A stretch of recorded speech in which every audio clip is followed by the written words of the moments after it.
কিন্তু প্রভু যীশু খ্রিস্ট আমাদেরকে শিক্ষার মাধ্যমে বলেছেন যে তোমাদের এটা করাটা দরকার আছে। কোনটা? দশমাংশ দেওয়াটা তোমাদের দরকার আছে। শুধু দশমাংশ দিলেই কি আমাদের জীবন কমপ্লিট? দশমাংশ দিলেই কি স্বর্গে যাওয়া যাবে? হ্যাঁ, দশমাংশ দিলেই স্বর্গে যাওয়া যাবে? না। শুধু দশমাংশের উপর নির্ভর করে স্বর্গে যাওয়া যায় না। কেউ যদি নিয়ম করে দশমাংশ দেয় তাহলে সে স্বর্গে চলে যাবে না। এখন আমার সঙ্গে বাইবেল বার করুন সবাই, মথি 23 অধ্যায়। সবাই বাইবেল বার করুন, মথি 23 অধ্যায় 23। হ্যাঁ,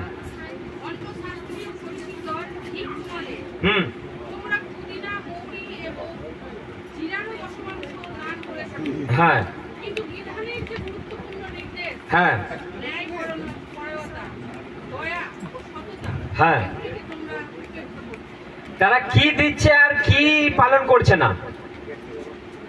হালেলুয়া, শুনতে পাচ্ছেন সবাই? তখনকার লোকেরা, যীশু খ্রিস্টের আমলের লোকেরা, ফরিসি সদ্দুকী গুরুজনেরা কি কি পালন করতে ব্যস্ত? আর একবার পড়ছে, সবাই মন দিয়ে শুনবেন। হ্যাঁ, হ্যাঁ, হুম, হ্যাঁ, হুম, হুম, ঠিক আছে। তারা কি নিয়ম করে পালন করছে আর কোনটা পালন করছে না? তারা ধার্মিকতা মানে কি এই পালন তাদের কাছে নাই, পবিত্রতার পালনই তাদের কাছে নাই। তারা নিয়ম করে কি দিচ্ছে? যা কিছু আছে এখানে লেখা রয়েছে জিরে, জিরে মানে মশলা, তাই তো? তারা জিরেটারও দশমাংশ দিত। হালেলুয়া। দেখুন, বিধির বিধান তারা পালন করতে তটস্থ, মানে যা কিছু ঈশ্বরের বিধান, মসির বিধান সব পালন করতে ব্যস্ত, কিন্তু মায়া মমতা তাদের কাছে নেই। সেই জন্য এখানে যীশু খ্রিস্ট তাদেরকে কি বলছে? ধিক্কার তোমাদের। কেন? তোমাদের কাছে মায়া নাই, ভালোবাসা নাই, তোমাদের কাছে ধার্মিকতা নাই, পবিত্রতা নাই, কিন্তু বিধির নিয়ম ধরে ধরে ধরে ধরে তোমরা কি করছো? দশমাংশ দিচ্ছ। যা তোমার কিছু আছে সব তুমি। এখন যদি আপনি মশলাপাতি দশমাংশ দেন কি হবে? হাসি পাবে লোকে, তাই তো? লোকের এখন হাসি পাবে, এরা আবার এসব করছে। কিন্তু আগেকার নিয়ম দেখুন, শাস্ত্রের নিয়ম, আপনার যা কিছু উৎপন্ন হচ্ছে ফসল সব কিছু প্রভুর গৃহে আপনাকে আনতে হবে, করতে হবে। কিন্তু তিনি এখানে কি বলেছেন? এখন আমরা পড়ি 24। হ্যাঁ, হুম, হ্যাঁ, এইগুলোর সঙ্গে মানে দশমাংশের সঙ্গে তোমাদের এই ন্যায়, ধার্মিকতা, পবিত্রতা গুলো পালন করা দরকার। হালেলুয়া। মানে আপনি শুধু দশমাংশ দেবেন আর পবিত্রতা নেই, হবে না। আপনি শুধু ধার্মিকতায় পবিত্রভাবে দিনরাত প্রার্থনা করবেন, চলবেন, আর আপনি দশমাংশ দেবেন না, এটাও হবে না। অর্থাৎ ঈশ্বরের শাস্ত্রে যা লেখা রয়েছে সেটা আপনাকে পালন করতে বাধ্য, কারণ এটা ঈশ্বরের একটা নিয়ম। এটা কোথাও মানে জোর করে কোনো মানুষ বানায় নেই, এটা জোর করে কোনো মানুষ তৈরি করে নেই। এটা তৈরি কবে হয়েছিল? আমার সঙ্গে বাইবেল বার করুন, আদি পুস্তক। আমার সঙ্গে বাইবেলে সবাই আদি পুস্তক বার করুন, 28 অধ্যায়।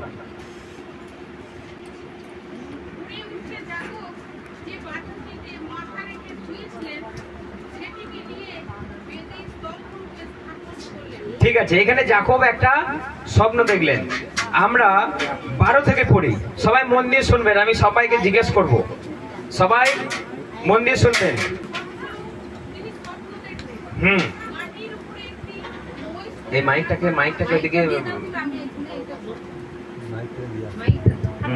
নাহলে বুঝে যাচ্ছে না। হাতে হাতে সবাইকে পাঠিয়ে দিন, শোনা যাচ্ছে না। এখানে আবার সাউন্ড আসছে।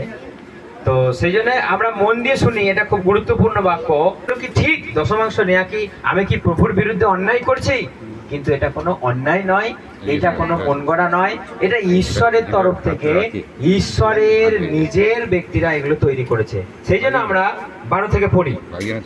তিনি স্বপ্ন দেখিলেন, হ্যাঁ, মাটির উপরে একটি মই সোজা দাঁড় করানো আছে, সেটির মাথা আকাশ স্পর্শ করছে, আর সেই মই বেয়ে ঈশ্বরের দূতেরা উঠছেন ও নামছেন। তিনি আরো দেখলেন প্রভু পরমেশ্বর তার পাশে দাঁড়িয়ে আছেন।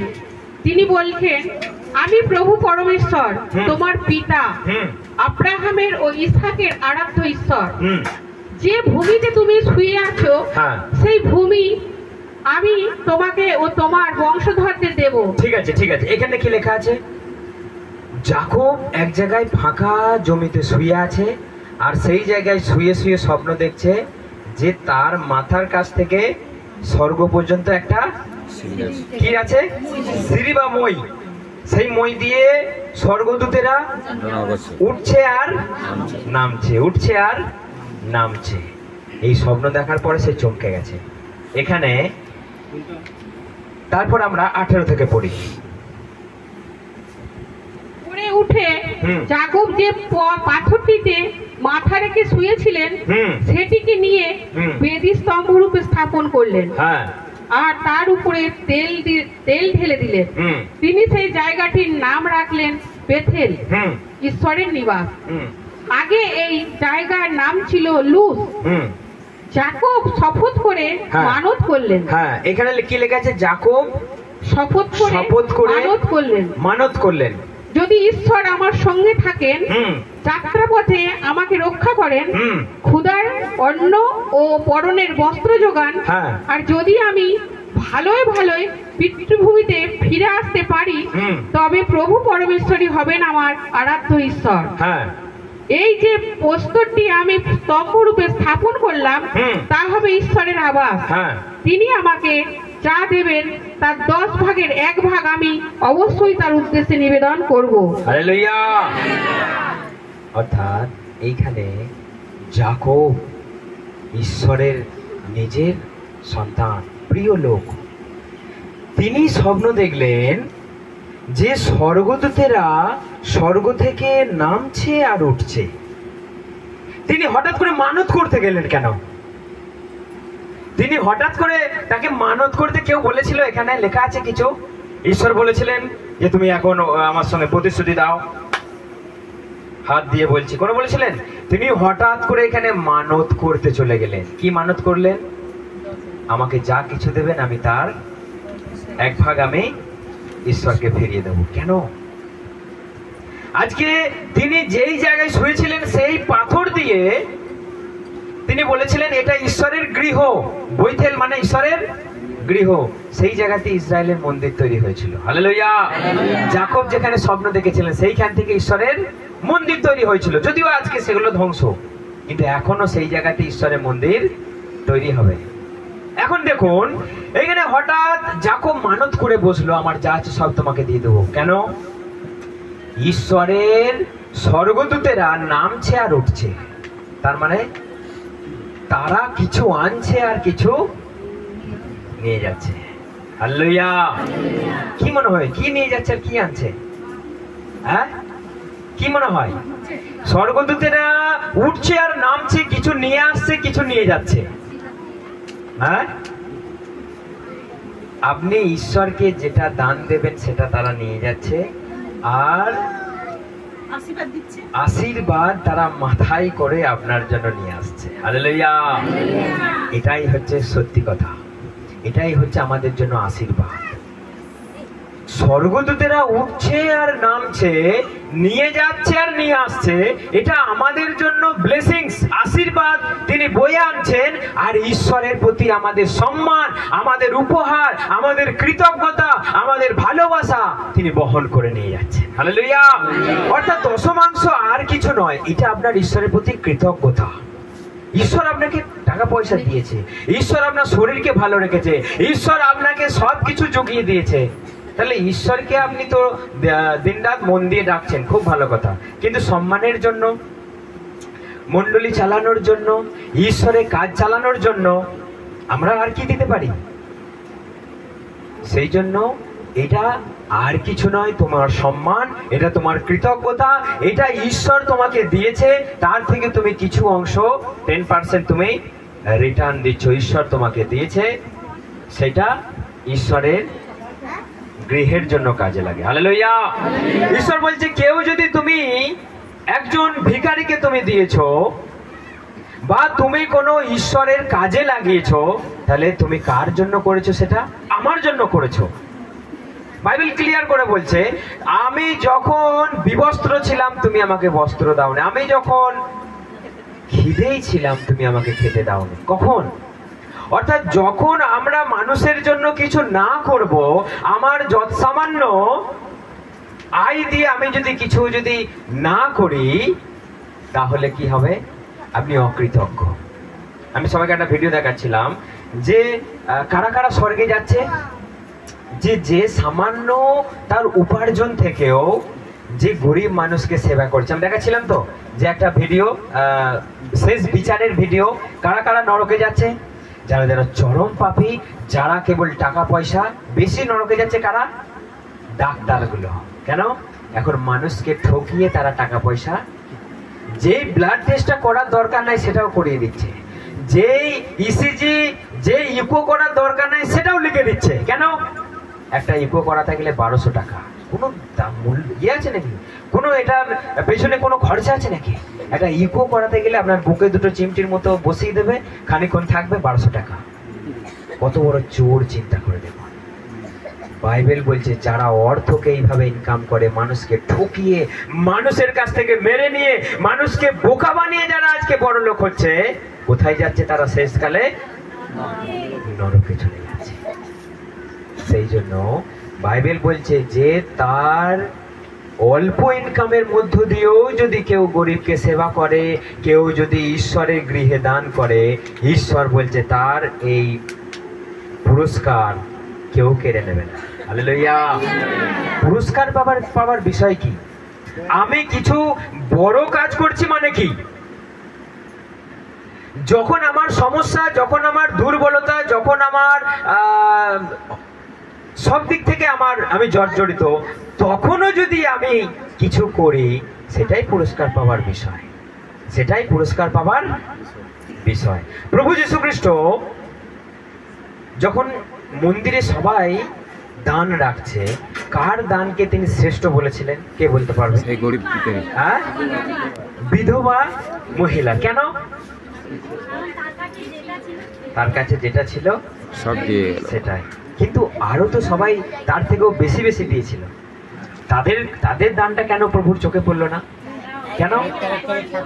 হ্যাঁ, তারা থাকতেও তারা বেছে কুচে দিয়েছিল, বেছে কুচে দিয়েছিল। কিন্তু সেই মহিলার কাছে কিছুই নাই, সেটাই ছিল একটা সিকি, সেটাই দিয়ে দিল। প্রভু যীশু খ্রিস্ট চিৎকার করে বললেন, শোনো, আমি তোমাদেরকে বলছি এই গরিব মহিলার দানটাই শ্রেষ্ঠ এবং গ্রাহ্যনীয়। হালেলুয়া। কারণ তোমরা তো দিলে তোমাদের বাকি অংশটুকু যেটা আছে তার থেকে কিছু, কিন্তু এই গরিব মহিলা দিল তার সর্বস্ব। আপনাকে ঈশ্বর সর্বস্ব চাইছে? আপনাকে ঈশ্বর সব চাইছে? না, সব নয়। বাইবেল কি বলছে জানেন? আমার সঙ্গে 2 করিন্থীয় বার করুন সবাই। আমরা সবাই 2 করিন্থীয় 8 অধ্যায় একজনে বার করি, 9 অধ্যায় একজন আমরা বার করি। ঠিক আছে? তাড়াতাড়ি 2 করিন্থীয়, নতুন নিয়মের 2 করিন্থীয় 8 অধ্যায়। আচ্ছা, প্রথমে আমরা 2 করিন্থীয় 9 অধ্যায় 7 পড়ি। 2 করিন্থীয় 9 অধ্যায় 7। তাড়াতাড়ি তাড়াতাড়ি তাড়াতাড়ি 2 করিন্থীয়।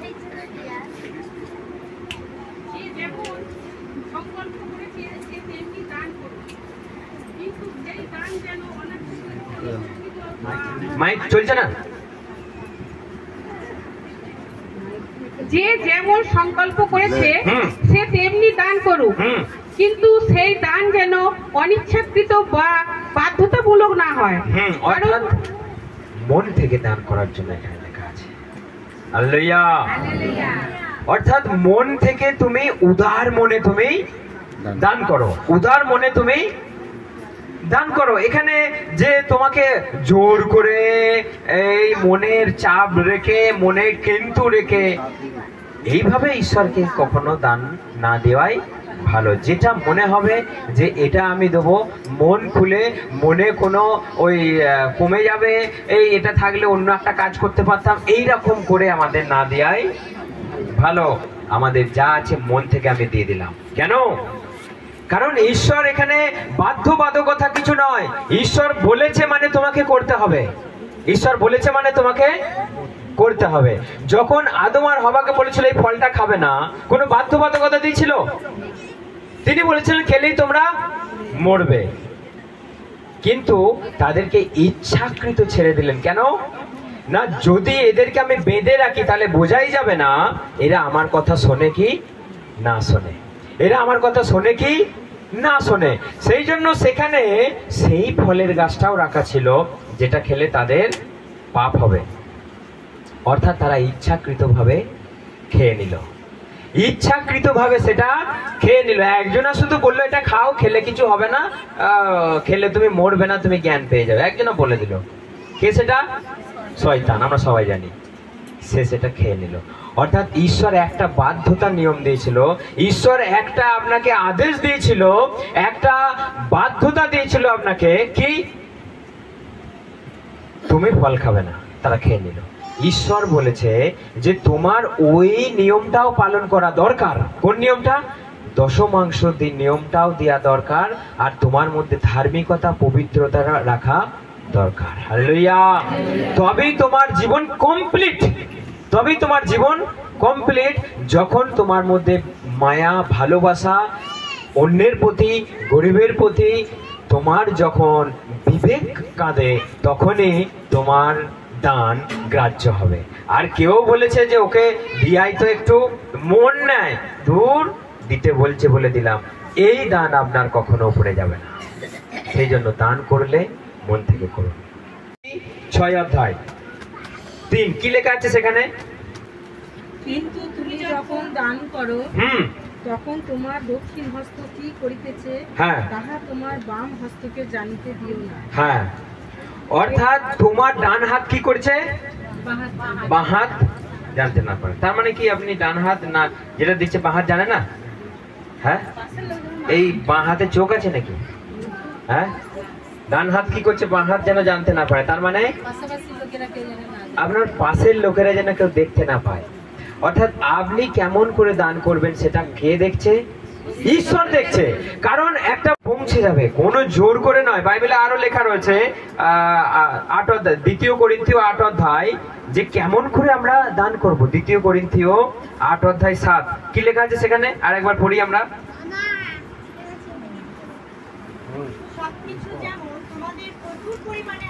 সবকিছু যেমন তোমাদের প্রচুর পরিমাণে আছে। কি কি আছে?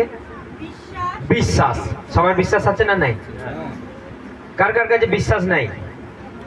বিশ্বাস নাই? কার কাছে বিশ্বাস নেই? কার কাছে বিশ্বাস নেই? সবার কাছে আছে।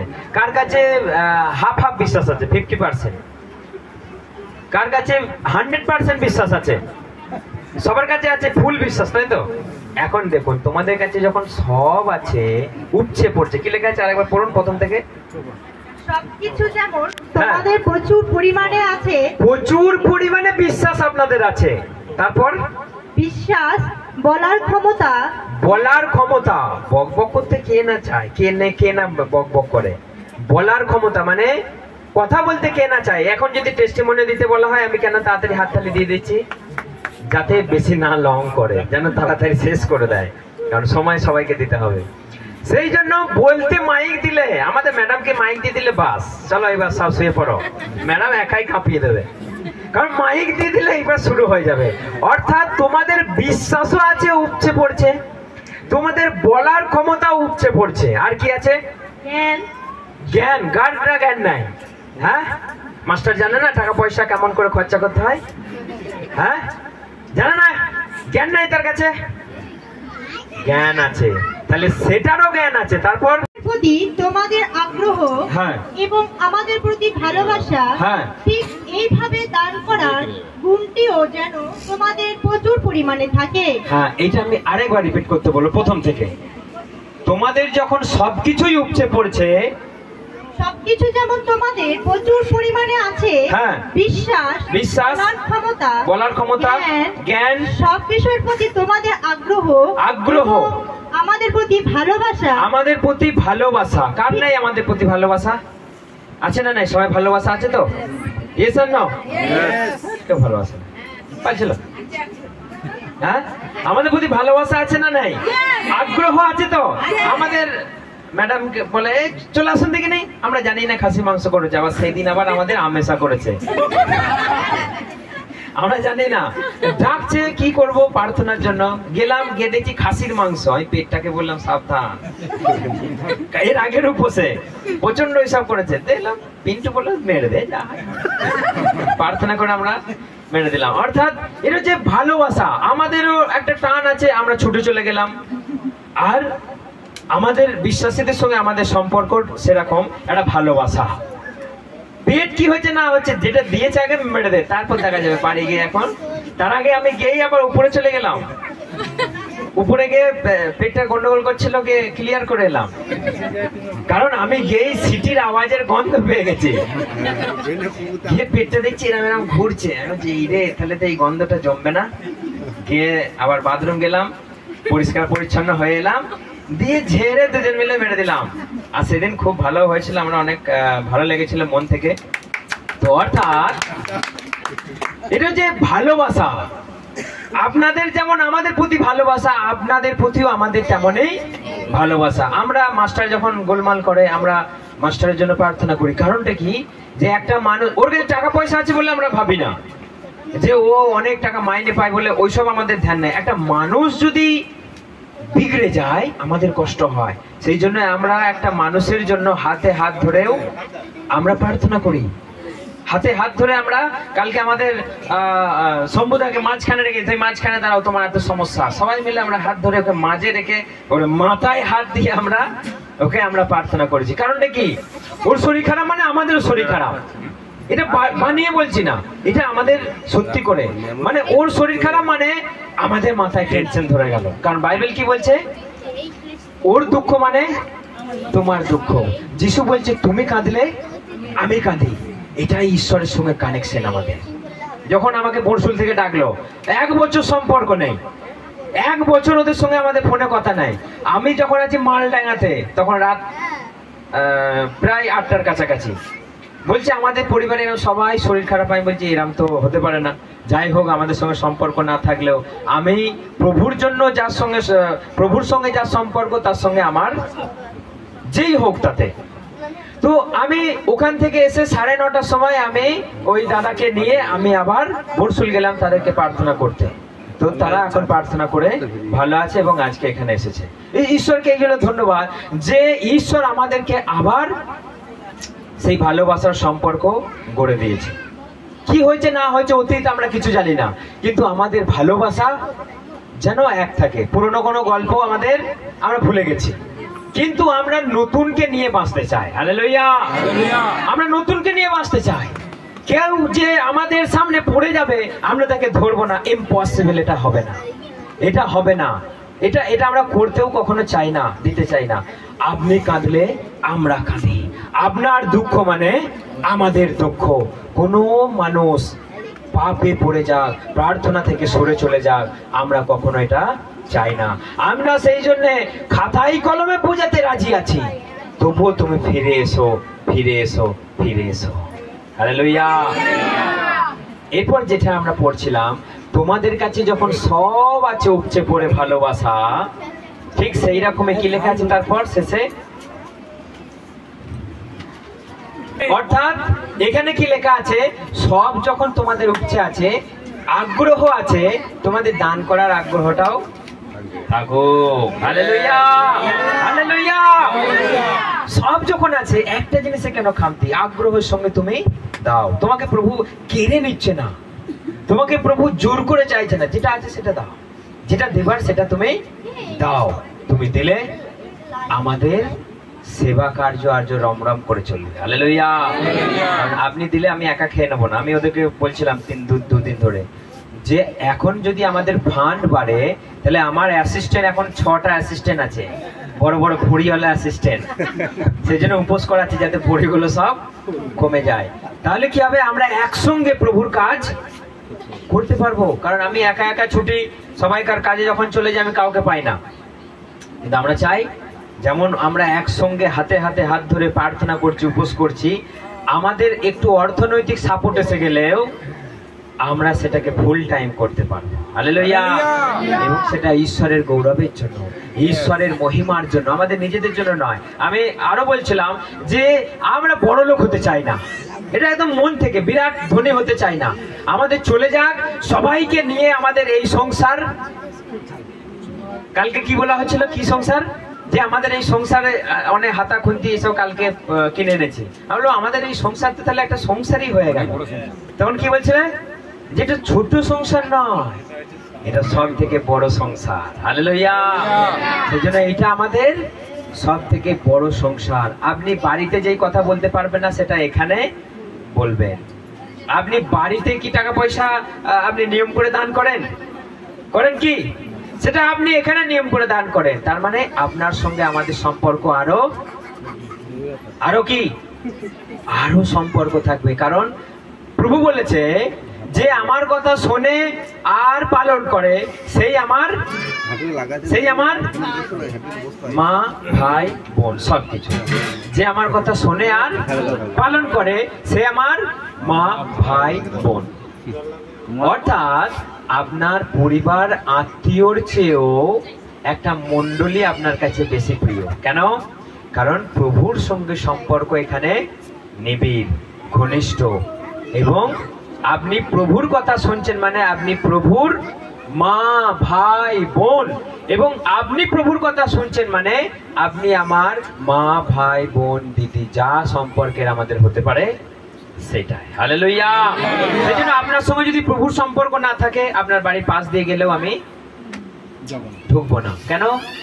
আপনার সঙ্গে তো আমার বাবারই সম্পর্ক নেই, আপনার সঙ্গে আমার বাবারই সম্পর্ক নেই। অর্থাৎ প্রভুর সঙ্গে আপনার সম্পর্ক যদি না থাকে তাহলে, কারণ আজকে এই মানুষ কটাকে আমি কার থ্রুতে জানি, আজকে আপনি আমাকে কার থ্রুতে জানেন, ঈশ্বর। প্রভু যিশু না থাকলে আপনার সঙ্গে আমার দাঁত বার করা হতো না, রাত জাগা হতো না, হতো না। সেই জন্য তাহলে যিশুর সঙ্গেই যদি আপনি আউট হয়ে পালিয়ে যান তাহলে আপনার বাড়িতে কি করতে যাব? হ্যাঁ, আমরা কি শুধুই খেতে যাই?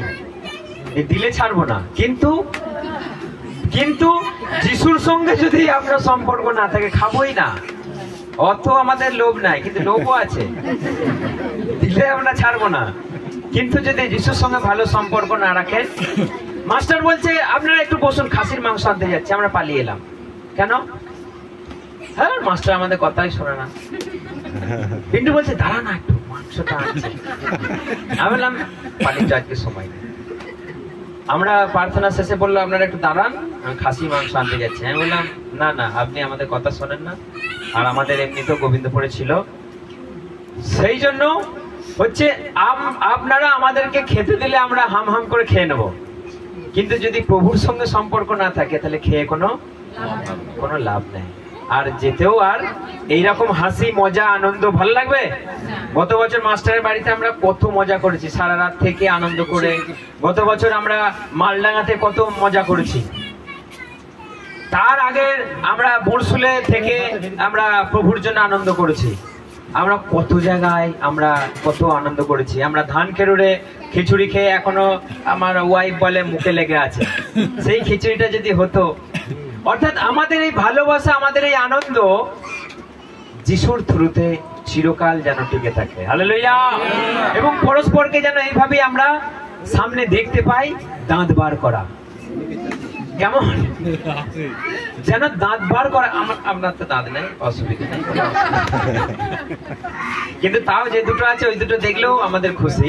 কারণ এইটাই হচ্ছে আমাদের দরকার, যে আমরা যেন পরস্পরকে এইভাবেই খুশি।